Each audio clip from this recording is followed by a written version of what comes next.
বাথরুমে উলঙ্গ হয়ে গোসল করা যাবে কি? বাথরুমে কিংবা টয়লেটে যেখানে আপনাকে অন্য কেউ দেখতে পাচ্ছে না, এরকম জায়গায় গোসল করলে আপনি শরীরের সমস্ত কাপড় চোপড় খুলে বিবস্ত্র অবস্থায় গোসল করলে সেটি হারাম বা সরাসরি নিষিদ্ধ কোনো কিছু হবে না। আমাদের মনে রাখতে হবে যে একটা সময় পৃথিবীতে মানুষের বেশিরভাগ মানুষেরই অনেক বেশি কাপড় চোপড় থাকতো না, অনেকেরই একজোড়া কাপড় থাকতো যেটা দিয়ে তিনি তার জীবন পার করে দিতেন। আজকাল আলহামদুলিল্লাহ আমাদের অনেক কাপড় চোপড় রয়েছে। তো যার সামর্থ্য আছে এরকম অবস্থায় তিনি সকল কাপড় চোপড় খুলে গোসল করাটা তার জন্য অনুত্তম। একজন সাহাবী নবী আকরাম সাল্লাল্লাহু আলাইহি সাল্লামকে এই ধরনের একটি প্রশ্ন করেছিলেন। তিনি তখন তার জবাবে বলেছিলেন যে লাল্লাহু আহাক্কু আন ইউস্তাহিয়া মিনহু, কেউ একাকী আছেন, নির্জনে আছেন, তাকে কেউ দেখছে না, এমত অবস্থায় তিনি সকল কাপড় চোপড় খুলে ফেলবেন।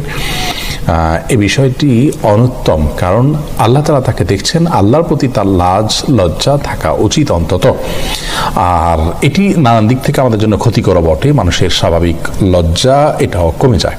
এই জন্য একান্ত প্রয়োজন না হলে বাথরুমে উলঙ্গ হয়ে গোসল না করাটা উত্তম।